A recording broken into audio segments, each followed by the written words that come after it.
আদম আলাইহিস সালাম থেকে শুরু করে শেষ নবী শ্রেষ্ঠ নবী জনাবে মুহাম্মাদুর রাসূলুল্লাহ সাল্লাল্লাহু আলাইহি ওয়াসাল্লাম পর্যন্ত 1,00,000 মতান্তরে 2,24,000 নবী এবং রসুল আল্লাহ তাআলা দুনিয়াতে উম্মতের নাজাতের জন্য যুগে যুগে কোনো কওমের উপরে আল্লাহ তাআলা নিযুক্ত করেছিলেন। কিছু কিছু নবীকে আল্লাহ পাক রব্বুল আলামিন একটা গোষ্ঠীর জন্য পাঠাইতেন, কোনো নবীকে আল্লাহ তাআলা একটা কওমের জন্য পাঠাইতেন, কোনো নবীকে আল্লাহ তাআলা একটা এলাকার জন্য পাঠাইতেন। অর্থাৎ উম্মত এবং দাওয়াতের জায়গা এটা সীমাবদ্ধ ছিল। কিন্তু আল্লাহ তাআলা আপনার আমার নবীকে দাওয়াতের এরিয়া দিয়েছেন পৃথিবীর এক প্রান্ত থেকে অপর প্রান্ত পর্যন্ত, উম্মতের সংখ্যাও দিয়েছেন অগণিত। আর আমাদের নবী শুধুমাত্র একটা জাতির নবী না, একটা গোষ্ঠীর নবী না, বরং কিয়ামত পর্যন্ত আনেওয়ালা সকল মানুষের নবী। বলেন সুবহানাল্লাহ। আল্লাহ পাক রব্বুল আলামিন এই নবীদের ভিতর থেকে কিছু কিছু নবীকে আল্লাহ তাআলা কিতাব দিয়েছিলেন। যেমন আমরা জানি আল্লাহ তাআলা দুনিয়াতে 104খানা কিতাব নাজিল করেছেন। তার ভিতরে 100 হলো সহিফা, অর্থাৎ ছোট ছোট কিতাব, আর 4টা হলো বড় কিতাব। এই 4টা বড় কিতাবের ভিতরে আবার সর্দার কিতাব হলো কোরআনুল কারীম। সুবহানাল্লাহ জোরে বলেন। তার মানে সব কিতাবের সর্দার হলো কোরআন। এই কোরআন ছাড়া বড় কিতাবের ভিতরে আর 3টা কিতাবের ভিতরে একটা কিতাব হলো তাওরাত। এই তাওরাত কিতাবের মানে এডিশনটা এত লম্বা এত বড় ছিল যে এই তাওরাত কিতাবের ভিতরে যে সবচাইতে ছোট সূরা ছিল, এই ছোট সূরাটারও 1000 আয়াত ছিল। সুবহানাল্লাহ বলেন। 1000 আয়াতের প্রত্যেক আয়াতের ভিতরে 1000 শব্দ ছিল। সুবহানাল্লাহ বলেন। তার মানে কত বিশাল বড় সূরা। এরকম অনেকগুলি সূরা এই কিতাবের ভিতরে ছিল, যার কারণে তাওরাত কিতাবের কোনো হাফেজ পৃথিবীতে পাওয়া যায় না। কিন্তু কোরআনুল কারীম এটাকে আল্লাহ তাআলা জামিউল কালিম, অর্থাৎ অন্যান্য কিতাবের ভিতরে সংখ্যা যতগুলো অর্থ ততগুলো, একটা শব্দের একটা অর্থ, এরকম করে নাজিল করছেন। কিন্তু কোরআনুল কারীম এমন একটা কিতাব যার ভিতরে শব্দ একটা, কিন্তু কিয়ামত পর্যন্ত সমস্ত আলেম ওলামারা, সকল মুফাসসিরেরা যত দুনিয়ার থেকে চলে গেছে, এখন আছে, আগামীতে আসবে, সকলেই মিলে একটা শব্দকে সামনে রেখে গবেষণা করতে থাকবে। কিয়ামত পর্যন্ত ওই শব্দ থেকে মাসআলা বের হতেই থাকবে। সুবহানাল্লাহ জোরে বলেন। এমন একটা খনি আমাদেরকে আল্লাহ তাআলা দান করছেন। খনির থেকে যেমন খনিজ সম্পদ উত্তোলন করলে শুধু ওঠেই, কখনো ফুরায় না, ঠিক ওই রকমভাবে আল্লাহ তাআলা আপনাকে আমাকে যে কিতাব দিয়েছেন কোরআনুল কারীম, এটা শব্দের একটা স্তূপ, যেই শব্দের ভিতর থেকে অর্থ বের হতেই থাকে, অর্থের খনি আল্লাহ তাআলা দান করছেন। সুবহানাল্লাহ বলে। আল্লাহ পাক রব্বুল আলামিন আপনার আমার নবীকে জামিউল কালিম, শব্দ কম অর্থ বেশি, এরকম একটা কিতাব দান করলেন। শুধু তাই নয়, আল্লাহ রসুল সাল্লাল্লাহু আলাইহি ওয়াসাল্লামের হাদিসের ভিতরেও কিছু কিছু হাদিস এমন রয়েছে যে একটা হাদিস একটা ব্যাপারে আল্লাহ রসুল বলে গেছে, এই হাদিসের দ্বারাই কিয়ামত পর্যন্ত সকল মাসআলা বের হবে। যেমন নিশা হারাম, যেই জিনিস খাইলে মানুষ টালমাটাল হয়, মাথা ঘুরে যায়, এরকম নিশা জাতীয় জিনিস আল্লাহ রসুল সাল্লাল্লাহু আলাইহি ওয়াসাল্লাম হাদিস শরীফের ভিতরে বলছেন, কুল্লু মুস্কিরিন হারাম। এই একটা শব্দ কুল্লু মুস্কিরিন, এক শব্দের ভিতরে কিয়ামত পর্যন্ত যত রকমের নিশা জাতীয় খাবার তৈরি হবে। যেমন এখন বর্তমান বাজারে বাবা পাওয়া যায়, ইয়াবা পাওয়া যায়, কত রকমের নিশা জাতীয় খাবার। এরপরে কিয়ামতের আগ পর্যন্ত যদি দাদা মামা আর চাচাও তৈরি হয় নিশা জাতীয় কোনো খাবার, সেটাও হারাম হবে এই শব্দের মাথা হাতে কুল্লু মুস্কিরিন হারামের কারণে। সুবহানাল্লাহ জোরে বলেন। এরকম কিছু কিছু হাদিস আল্লাহ রসুল বলছেন। যেমন একটা হাদিস আমি আপনাদের সামনে পাঠ করেছি। আল্লাহ রসুল বলেন, ক্বালা রাসূলুল্লাহ সাল্লাল্লাহু আলাইহি ওয়াসাল্লাম, ইন্নামাল আ'মালু বিন্নিয়াত। আল্লাহ রসুল বলেন, যে সমস্ত আমল নির্ভর করবে নিয়তের উপরে। অর্থাৎ নিয়ত যদি ভালো থাকে তাহলে কোনো কোনো কাজে সওয়াব বেশি হয়, আর নিয়তের যদি গড়পড় থাকে কোনো কিছু নেক কাজেও সওয়াব কম হয়। কথা বলেন ঠিক কিনা? আর নিয়ত ভালো রাখা যদি কেউ ভুলও করে, ওই ভুলের ভিতরেও আল্লাহ তাআলা নেকি দিয়ে দেয়। সুবহানাল্লাহ জোরে বলেন। যেমন মাসআলা বের করে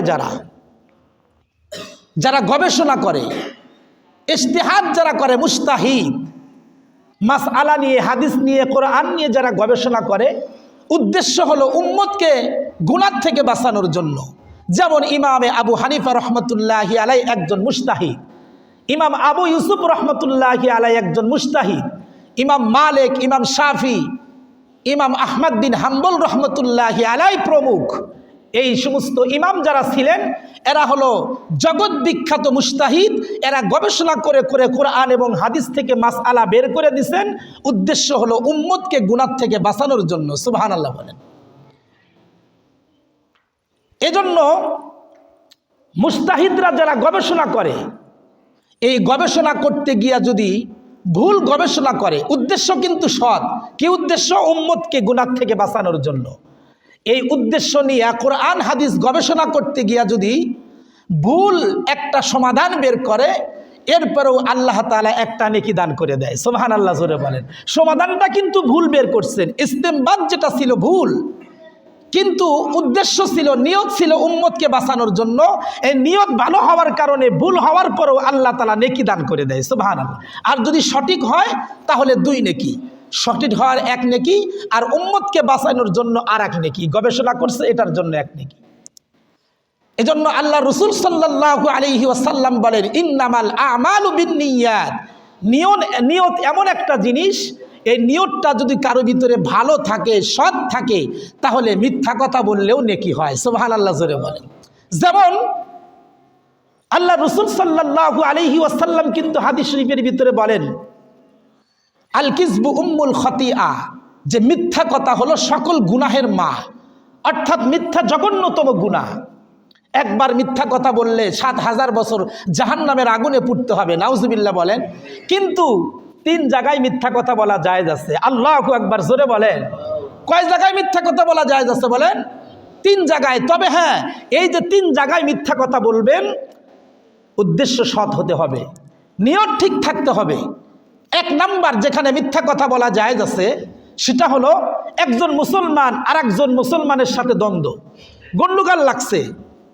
আপনি একজন মুসলমান, দেখলেন 2 জন মুসলমানের ভিতরে দ্বন্দ্ব, তো আপনি মাঝখানে গিয়া কয়েকটা মিথ্যা কথা বানায়া বলে 2 জনকে মীমাংসা করে দিলেন, 2 জন মুসলমানের ভিতরে মিল করে দিলেন।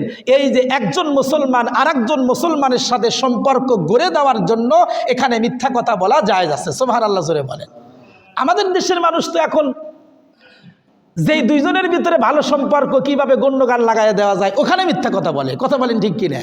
কিন্তু 2 জন মুসলমানের ভিতরে সম্পর্ক কাটা, একজন আর একজনকে দেখতে পারে না, আপন ভাই একজন ভাই আর একজন ভাইকে দেখতে পারে না।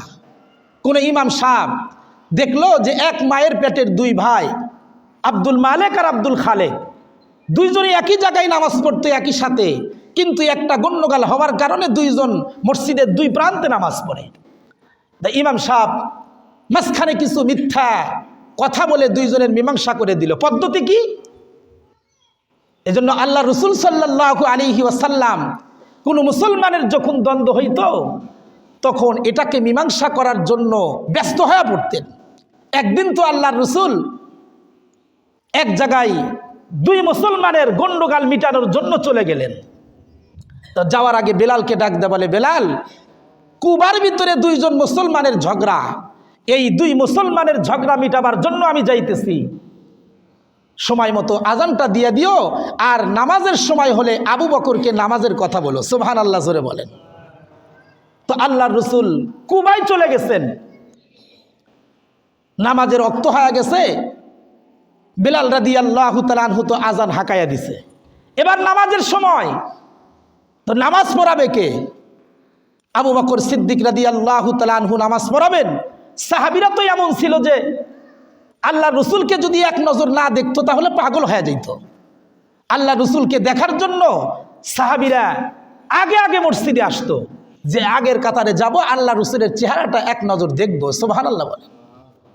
এই জন্য সাহাবীরা আল্লাহ রসুলের চেহারা দেখার আশেক ছিল, পাগল ছিল। তো আল্লাহ রসুল সাল্লাল্লাহু আলাইহি ওয়াসাল্লাম একদিন এক জায়গায় চলে গেছেন, একটা খেজুরের বাগানের ভিতরে। ঢোকার পরে খেজুরের বাগানওয়ালা খেজুরের দরজা বন্ধ করে দিছে বাগানে ঢোকার। হযরতে আবু হুরায়রা রাদিয়াল্লাহু তাআলা আনহু নিজেই হাদিস বর্ণনা করেন, কয় আমি তো রসুল দেখার জন্য পাগল হয়ে গেছি। তো শুনলাম কারো কাছ থেকে যে আল্লাহ রসুল অমক খেজুরের বাগানের ভিতরে আছেন। তো বাগানে ঢোকার জন্য আমি দরজা খুঁজতেছি, কিন্তু কোনো গেট পাই না। শেষ পর্যন্ত এক জায়গায় দেখলাম যে খেজুরের বাগানের ভিতরে পানি দেওয়ার জন্য একটা ড্রেন করা আছে। এই ড্রেনের ভিতরে হামাগুড়ি দিয়ে পুরা জামা কাপড় ভিজা আমি বাগানের ভিতরে প্রবেশ করলাম। সুবহানাল্লাহ বলেন। আল্লাহ রসুলের কেমন পাগল ছিল! যেমন আপনারা আলেম দেখার পাগল, এলাকায় কোনো বড় আলেম আসলে তাকে দেখার জন্য ছুটে যায় মুসলমানরা, কথা বলেন ঠিক কিনা? আলেমের একটা মহাব্বত, এটা একটা ঈমান, ঈমানের একটা আলামত যে আলেমকে মহাব্বত করে। তো আবু হুরায়রা রাদিয়াল্লাহু তাআলা আনহু ভেজা কাপড় নিয়ে রসুলের সামনে গেছেন। আল্লাহ রসুল বলে, এই আবু হুরায়রা, এই অবস্থা কেন? কয়, ইয়া রাসূলুল্লাহ, আমি মসজিদে গেলাম, গিয়ে দেখি আপনি নাই। তো আপনাকে দেখার জন্য তো আমি পাগল হয়ে গেছি, এই জন্য কোনো দরজা পাই নাই। তবে পানি দেওয়ার যে ড্রেন রয়েছে তার ভিতর দিয়ে হামাগুড়ি দিয়ে আসতে আমার কাপড় চোপড় ভিজা গেছে। সুবহানাল্লাহ। কয় যে আর কি কেউ আসছে? বলে অনেক মানুষ আসছে আপনাকে দেখার জন্য পাগল, সব ভিতরে ঢুকে পড়বে। আল্লাহ রসুল পায়ের একটা জুতা খুইলা আবু হুরায়রার হাতে দিয়া বলে, এই যে নিয়ে জুতা দিয়ে দিলাম, এটা নিয়ে যা, এটা নিয়ে গিয়া বাকি যারা আছে বাগানের ভিতরে ঢোকার দরকার নাই, গিয়া তুই এলান করে দিবি যে ব্যক্তি তাওহীদ কালেমা পড়বে, লা ইলাহা ইল্লাল্লাহ মুহাম্মাদুর রাসূলুল্লাহ, সে জান্নাতে চলে যাবে। সুবহানাল্লাহ জোরে বলেন। হযরত আবু হুরায়রা রাদিয়াল্লাহু তাআলা আনহু তো আল্লাহ রসুলের জুতা মোবারক বুকের সাথে নিয়ে এবার তাওহীদের কালেমা নিয়ে জান্নাত যে এত সহজ এটার দাওয়াত দেওয়ার জন্য দৌড়াইতেছেন। রাস্তার ভিতরে হযরত বেকায়দা সাহাবী হযরতে ওমর রাদিয়াল্লাহু তাআলা আনহুর সাথে দেখা। মানে কিরকম বেকায়দা, যে এত সহজে সে সব কথা মানতে চায় না। ওমর রাদিয়াল্লাহু তাআলা আনহু এমন একজন সাহাবী, যেই সাহাবীর কথা মতে আল্লাহ তাআলা কুরআনুল কারীমের ভিতরে 20 থেকে 22টা আয়াতে কারিমা নাজিল করছেন। সুবহানাল্লাহ জোরে বলেন। ওমরের কথা মতে নাজিল করছেন। ওমর বলছে এটা, আরেক সাহাবী বলছে ওটা, আল্লাহ রসুল বলছে এটা। ওখানে আল্লাহ তাআলা হযরত ওমর রাদিয়াল্লাহু তাআলা আনহুর কথাটাকে গ্রান্ডেড করে দিয়েছেন, এটাকেই ফয়সালা দিয়া আসমান থেকে জিবরাইল আমিনের মাধ্যমে খবর পাঠিয়ে দিয়েছেন, ওমর যেটা বলল এটাই সঠিক। সুবহানাল্লাহ জোরে বলেন। এরকম 22টা আয়াতে কারিমা কোরআনে নাজিল হয়েছে ওমরের কথা মতে। ওমর রাদিয়াল্লাহু তাআলা আনহু তো এমন বসিরতওয়ালা যে আরেকজন সাহাবী স্বপ্নে কি দেখতো এটাও সে দেখে। সুবহানাল্লাহ বলেন। একদিন হযরতে আলী রাদিয়াল্লাহু তাআলা আনহু স্বপ্নে দেখতেছেন যে আল্লাহ রসুল মসজিদে নববীর ভিতরে ইমামতি করতেছেন। নামাজ শেষে একজন মহিলা তার গাছের নতুন খেজুর নিয়ে, মানে গাছে পয়লা খেজুর ধরছে। আপনারা যেরকম গাছের প্রথম ফল আসলে আগে হুজুর রে খাওয়ান, তো তারা এরকম সাহাবীরা গাছের পয়লা খেজুর আসলে রসুল রে আর সাহাবীদেরকে খাওয়াইতো। সুবহানাল্লাহ বলেন। তো আল্লাহ রসুল ইমামতি করতেছেন, ইমামতির শেষে মহিলাটা নতুন গাছের খেজুর নিয়া আল্লাহ রসুলকে ডাক দেয়, বলে, ইয়া রাসূলুল্লাহ, আমার নতুন গাছের খেজুর আপনারে দিলাম, আপনি খান এবং সাহাবীদেরকে খাওয়ায়া দেন। আল্লাহর রসুল নিজে খাইলেন, আর একটা একটা করে খেজুর আল্লাহ রসুল সাল্লাল্লাহু আলাইহি ওয়াসাল্লাম সাহাবীদের ভিতরে বন্টন করলেন। হযরত আলী রাদিয়াল্লাহু তাআলা আনহু বলে, আমি স্বপ্নের ভিতরে দেখতেছিলাম আল্লাহর রসুল আমাকেও একটা খেজুর দিলেন, এই খেজুরটা আমি খাইলাম। এই খেজুরটা খাওয়ার পরে আমার ঘুম ভেঙে গেল। ঘুম ভেঙে যাওয়ার পরে দেখি, ঘুম থেকে ওঠার পরে আমার মুখের ভিতরে আল্লাহর রসুলের দেওয়া হাতের এই খেজুরের বিচিটা এখনো রয়ে গেছে। সুবহানাল্লাহ জোরে বলেন। হযরত আলী রাদিয়াল্লাহু তাআলা আনহু মুখের ভিতর থেকে খেজুর বের করে ফজরের নামাজ পড়ার জন্য মসজিদে নববীর ভিতরে গিয়ে দেখেন ওমর রাদিয়াল্লাহু তাআলা আনহু ইমামতি করতেছেন। আর ইমামতির শেষে একজন মহিলা স্বপ্নে দেখার মতোই বাস্তব নতুন গাছের খেজুর নিয়ে হযরত ওমর রাদিয়াল্লাহু তাআলা আনহুকে ডাক দেয়, বলে, আমিনুল মুমিনিন, এই যে নতুন গাছের খেজুর আপনি খান আর সাথীদেরকে বন্টন করে দেন। তো ওমর রাদিয়াল্লাহু তাআলা আনহু নিজে খাইছেন, আর সাহাবীদেরকে একটা একটা করে খেজুর দিছেন। হযরত আলী রাদিয়াল্লাহু তাআলা আনহুকেও একটা খেজুর দিছেন। আলী রাদিয়াল্লাহু তাআলা আনহু একটা খেজুর খায়া ওমর রাদিয়াল্লাহু তাআলা আনহুকে ডাক দেয়া বলে, আমিনুল মুমিনিন, একটা খেজুর খাইলাম, বড় মজা লাগলো, আর একটা খেজুর কি দেওয়া যায় না?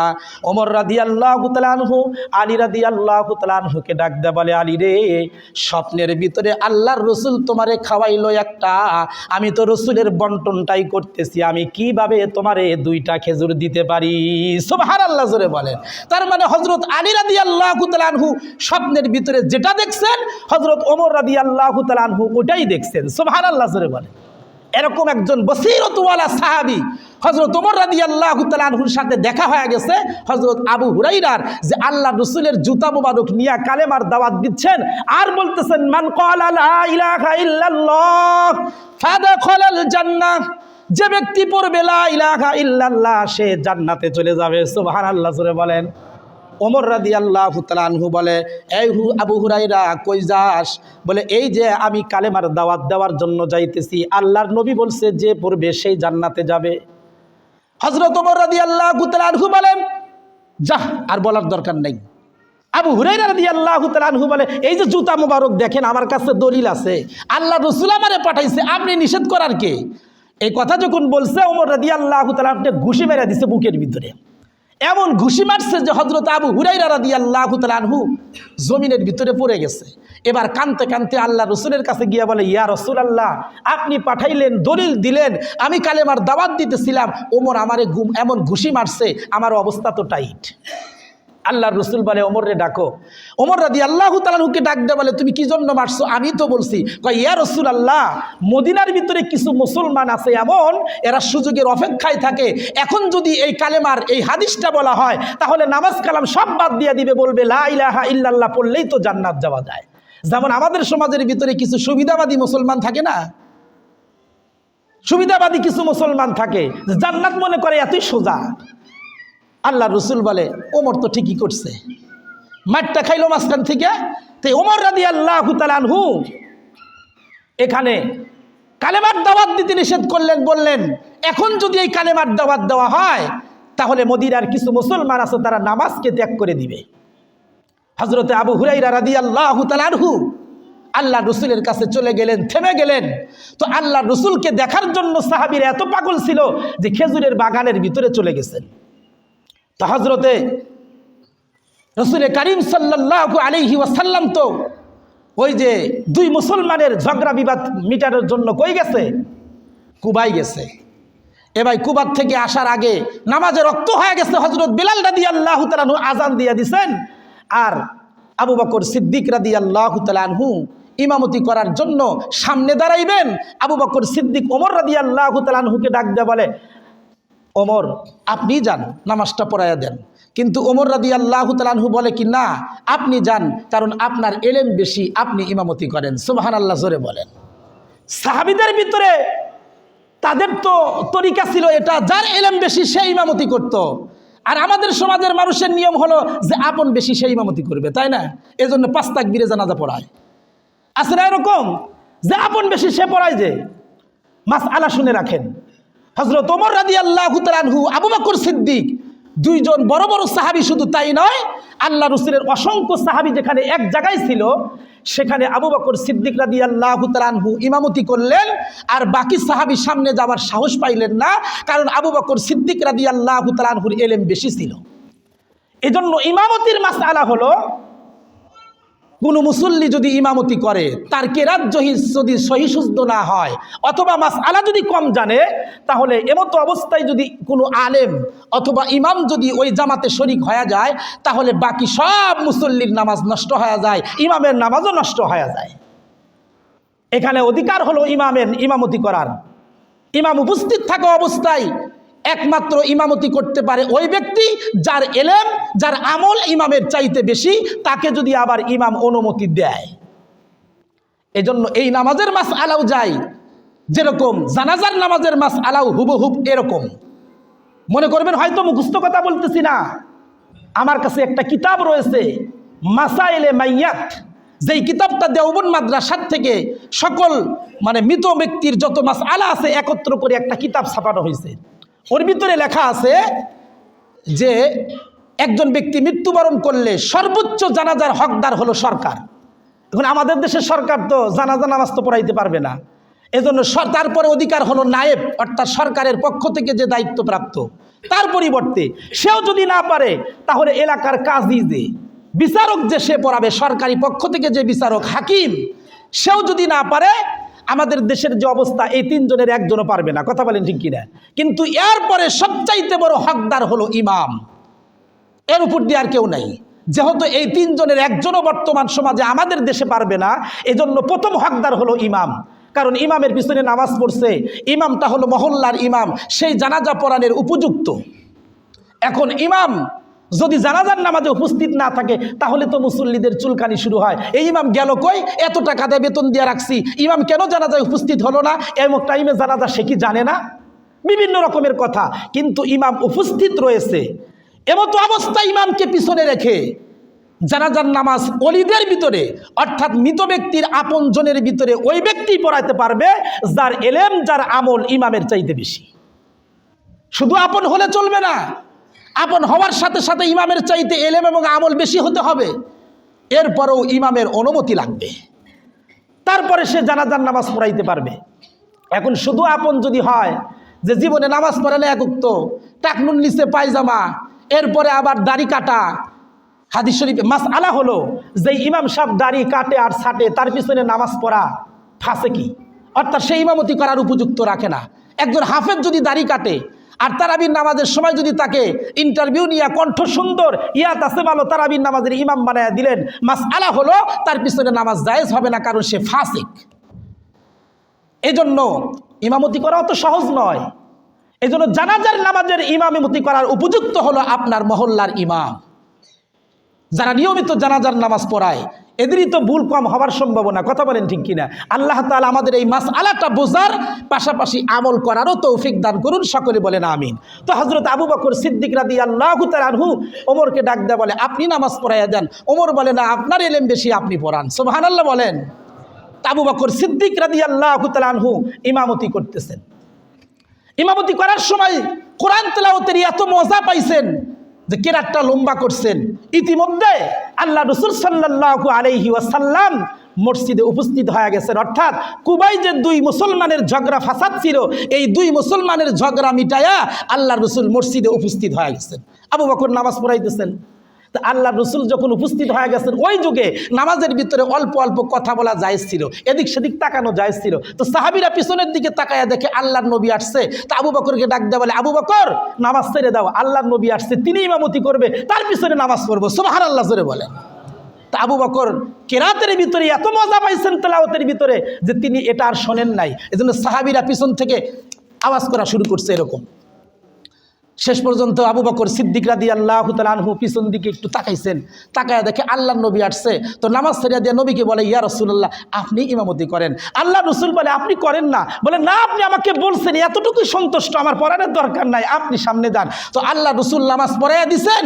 নামাজের পরে সাহাবীদেরকে ডাক দিয়ে বলে, এরকম এরকম করছস কেন? কয়, আবু বকর ইমামতি করতেছে, আপনি আসছেন, সে ইমামতি করে কে? আল্লাহু আকবার জোরে বলেন। তা আল্লাহ রসুল বলে, শোন, নামাজের ভিতরে কোনো ইমাম যদি ভুল করে তাহলে এরকম করে আওয়াজ দিবে মহিলারা, আর পুরুষরা আওয়াজ দিবে বিত্তাসবিহ আল্লাহু আকবার বলে। সুবহানাল্লাহ জোরে বলেন। এজন্য ইমাম যদি কখনো নামাজের ভিতরে ভুল করে, পিছন থেকে মুসল্লিরা কি এরকম আওয়াজ করে না, তাকবীর দেয়? এজন্য তাকবীর দেয়। এখান থেকে এই মাসআলা। তো সম্মানিত উপস্থিতি, খুব ভালো করে বুঝবেন, আল্লাহ রাসূল সাল্লাল্লাহু আলাইহি ওয়াসাল্লাম কুবায় গিয়ে দুই মুসলমানের ঝগড়া মিটাইয়া এসে আবার নামাজ পড়লেন। তো বলতেছিলাম, 3 সময় মিথ্যা কথা বলা জায়েজ আছে। কয় সময় বলেন? মনে আছে নাকি আপনাদের? 1 নাম্বার হলো দুই মুসলমানের ঝগড়া মিটাবার জন্য মিথ্যা কথা বলা। যেমন ইমাম সাহেব, মনে করেন একজন ভাই হলো আব্দুল মালেক আর একজন হলো আব্দুল খালেক, একই মায়ের পেটের, দুই ভাইয়ের ভিতরে দ্বন্দ্ব লাগছে, একজন নামাজ পড়ে ওই কন্যারে আর একজন গিয়া পড়ে ওই কন্যারে। এখন ইমাম সাহেব দেখলো কিভাবে এই দুইজনের ঝগড়া মিটানো যায়, এজন্য মাঝখানে কিছু মিথ্যা কথা বললো। কিরকম মিথ্যা কথা? ডান পাশে গিয়ে আব্দুল মালেককে বলে, আরে ভাই, আব্দুল খালেকের সাথে গতকাল চা খাইতেছিলাম, তো গল্প গল্পে আপনার কথা উঠলো। সে বলে এলাকার ভিতরে যদি তাকবীরে উলার সাথে নামাজ পড়নেওয়ালা একজন থাকে তাহলে নাকি আপনি আছেন। আসলে তার গুণটা ঠিক আছে, কিন্তু আব্দুল খালেক কিন্তু বলে নাই, মালিক রিবিয়া মিথ্যা কথা বলল। আবার পরের দিন আব্দুল খালেকের সাথে দেখা, সে কয় বালুই তো দেখলাম আমার দোস্ত মানে দুশ্মনের সাথে দোস্ত বালুই তো কথা বললেন, কি কইল? কয় আপনি তো দোস্ত মনে করে কি দুশ্মন মনে করেন, কিন্তু আমি তো তার ভিতরে আপনার কোনো দুশ্মনী দেখি না। সে বলল এই এলাকার ভিতরে যদি একজন ভালো মানুষ থাকে তাহলে নাকি আপনি আছেন। আল্লাহু আকবার বলেন। এখন বলেন তো দেখি, একজনের প্রশংসা আরেকজনের কাছে বললে শত্রুতা থাকবে? এখন পরের দিন দেখে আব্দুল খালেক আর আব্দুল মালেক একই কাতারে পাশাপাশি দাঁড়ায় নামাজ পড়তেছে। আল্লাহু আকবার জোরে বলেন। এই যে দুই মুসলমানের ঝগড়া মিটাবার জন্য মাঝখানে একটা মিথ্যা কথা বলা জায়েজ আছে, এই মিথ্যা কথাই নেকি। সুবহানাল্লাহ জোরে বলেন। 2 নাম্বার হলো যুদ্ধের ময়দানে গেছেন, শত্রুর সামনে পড়ছেন, নিজের জীবন বাঁচানোর জন্য ওখানে মিথ্যা কথা বলা জায়েজ আছে। 3 নাম্বার হলো নিজের স্ত্রীর কাছে স্ত্রীকে হাসি তামাশার জন্য, একটু মজা দেওয়ার জন্য তার প্রশংসা মিথ্যা গল্প বানিয়ে বলা জায়েজ আছে। সুবহানাল্লাহ জোরে বলেন। এই জন্য বাজার থেকে ঈদের সময় 500 টাকা দিয়ে শাড়ি কিনা বলেন না যে তোমার জন্য শাড়ি আনছি 3000 টাকা দিয়ে। এই মিথ্যা কথা জায়েজ নাই। এখন যদি স্ত্রী যদি শিক্ষিত হয়, ও যদি দেখে যে শাড়ির সাথে মূল্য লেখা আছে 500, তাহলে সারা জীবন যত কাপড় দিচ্ছেন সব দাম মিথ্যা হয়ে যাবে। কথা বলেন ঠিক কিনা? হ্যাঁ, মিথ্যা কথা বলতে পারেন। যেরকম আমাদের একজন আলেম বলেন যে তুমি হঠাৎ করে ঘরের ভিতরে ঢুকছো, স্ত্রীও ঘরের ভিতরে আছে, বাতির সুইচটা অফ করে দাও। তো বাতির সুইচ যখন অফ করছে, স্ত্রী সাথে সাথে বলবে বাতি কেন অফ করলা? তোমার মতো চাঁদের মতো একটা আলোওয়ালা চেহারা ঘরের ভিতরে থাকলে কি আর বাতির প্রয়োজন হয় নাকি? স্ত্রী খুশি হবে না বেজার হবে? বলেন, খুশি হয়ে যাবে। তরকারি তো লবণ হয়েছে, অনেক ঝাল হয়েছে, এরপরে তরকারিটা খা বলতেছেন, তোমার হাতের যে তরকারি এরকম স্বাদ এই এলাকার কোনো মহিলার হয় না। আচ্ছা বলেন তো, গুণটা কি আসলে আছে না মিথ্যা কথা বলছেন? এই মিথ্যা কথা বলে স্ত্রীকে খুশি করার জন্য বলছেন, এটা জায়েজ আছে। এখানে প্রতি কথাই নেকি হবে। সুবহানাল্লাহ জোরে বলেন। এই 3 জায়গায় মিথ্যা কথা বলা জায়েজ আছে। এজন্য আল্লাহ রাসূল বলেন ইন্নামাল আমালু বিন্নিয়াত, নিয়ত ঠিক রেখে, উদ্দেশ্য সৎ রেখে কখনো যদি কোনো মানুষ এই 3 জায়গায় মিথ্যা কথাও বলে, তো আল্লাহ তাআলা প্রতিটা কথাই নেকি দান করে দেয়। সুবহানাল্লাহ।